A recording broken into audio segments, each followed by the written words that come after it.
Ladies and gents, today, you guessed it, it's another knife review, but this one is a little bit special. Mostly because I just got it today. I got it off of Amazon for, get this, $5. Now, you may be thinking, what? How the hell did you do that? Well, let me explain. It didn't have a list price of $5. It is $8. Plus the shipping and handling and everything. Probably about $12. But definitely worth what you're getting. I only got it because I had some credit on there. So with shipping and everything, for me, it was $5. And let me tell you, it's the best $5 you can spend on a knife. This is what I like to call an all-purpose knife. And disclaimer, it is going to get a bit graphic because this is not just a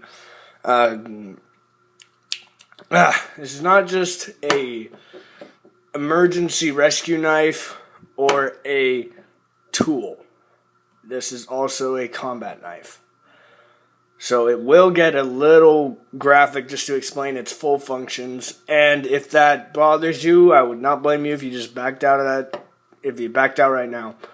But without further ado, let's get into this knife. First off with the blade.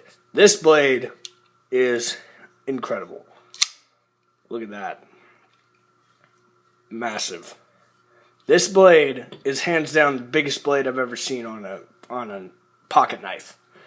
And it's definitely the most deadly, which is really what I'm going to start off with its constructive purposes as well as the safety purposes before I really get into how it's going to be for a weapon. Let's start off with some of the constructive purposes of this knife. It's got a nice serrated edge. Oh, and by the way, the name is the Tactical Line TF-710. 440 stainless steel, USA design. It is handmade in China. However, that is a load of bullshit. Let's just get into this, baby. Alright, so as far as construction purposes, it's got a nice serrated edge there. That has a lot of that is razor. This knife has incredible serrations. I love the look of it. I love the fact this could probably just slice through about anything. I mean, within reason, of course, whatever it is that serrations are meant to cut through, I'm sure it would have no problem doing it whatsoever. Next, you've got the rope cutter here on the back. Mostly this would probably be used for camping. They're not really that jagged back there. It would probably take some time, but you would be able to cut through some rope or anything like that with very good ease. Now, let's get into some of the safety features, which I really enjoy. First off, the seatbelt cutter, which I guess is appearing more and more in these kind of situations. Like, you can see right here how it's got a razor of its own. It's not part of the knife in any way, so it's a whole separate thing.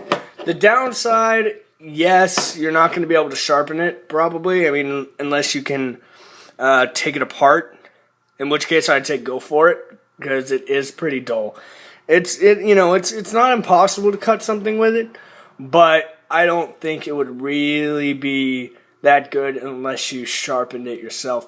And speaking of the way it is designed, if you guys have seen the Tiger Stripe SOG Trident, it's also a very good knife. However, the seatbelt cutter just goes inwards towards the blade, and it goes like with the curve of the knife, so it's not very good.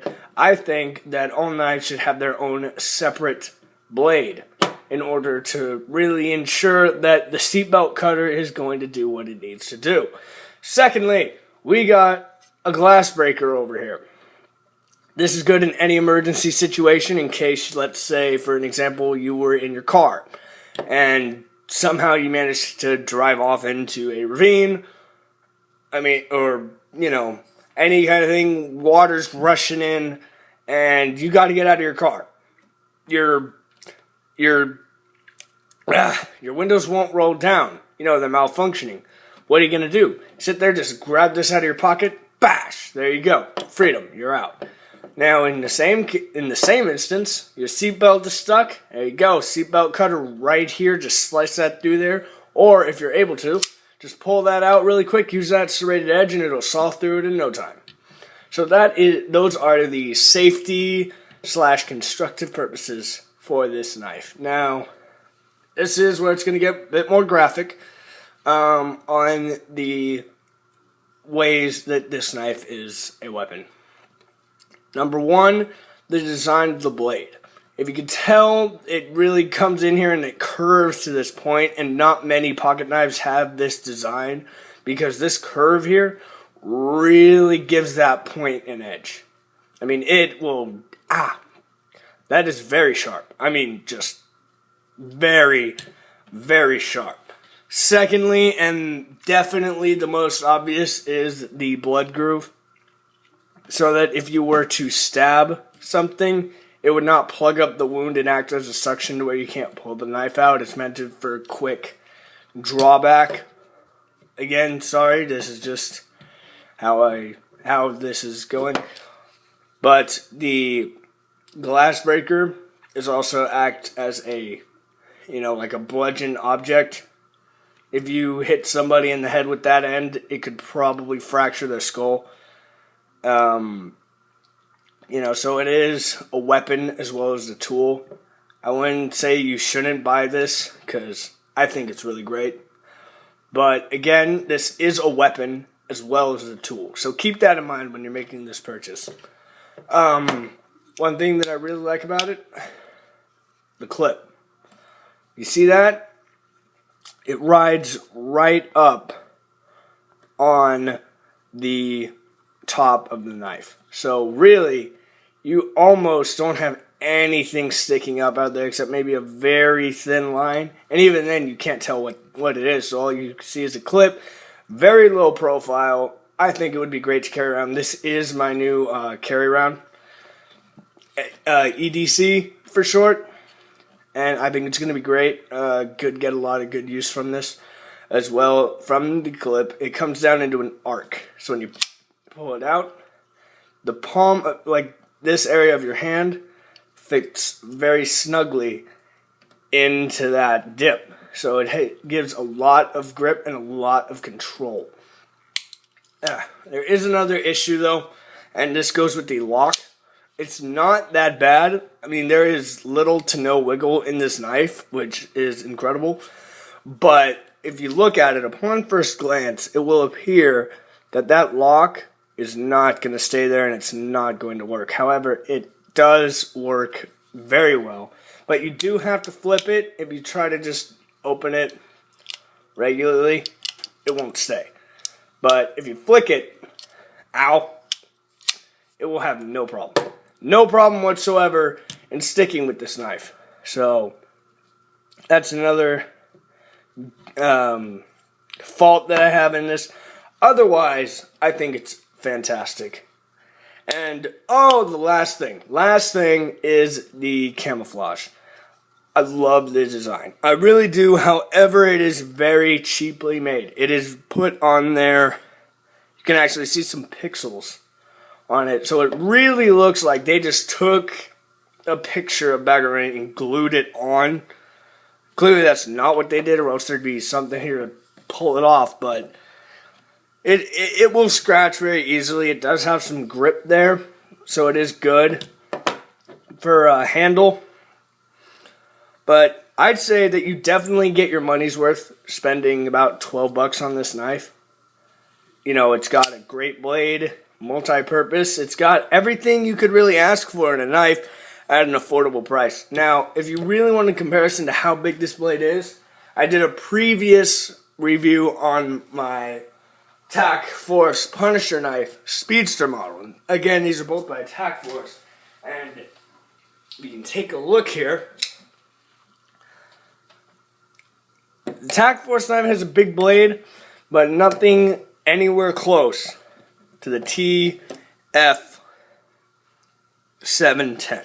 The TF-710 has a massive blade. You can tell just by looking at my hand. This one is big, but this one is huge. So you are getting a bigger blade Better design. That's the one thing that Tac Force can really do in their knives is the design.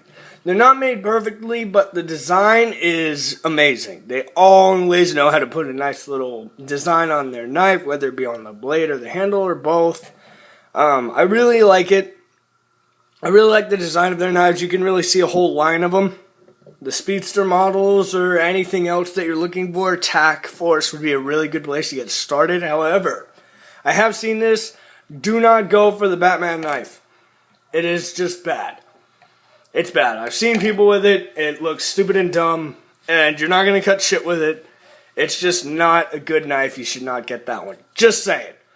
Just saying. But as for this knife, I highly recommend it to anyone who is getting into knife collecting or just, looking for something to just carry every day. You know, just something you can carry around and carry it inconspicuously. So that's all I've got. Go ahead, you can find this knife on Amazon or probably anywhere else. Again, that name one more time is the TF the TF-710. So, yep, this has been another knife review. As always, I'm Apocalyptic Survivor, and I'm out.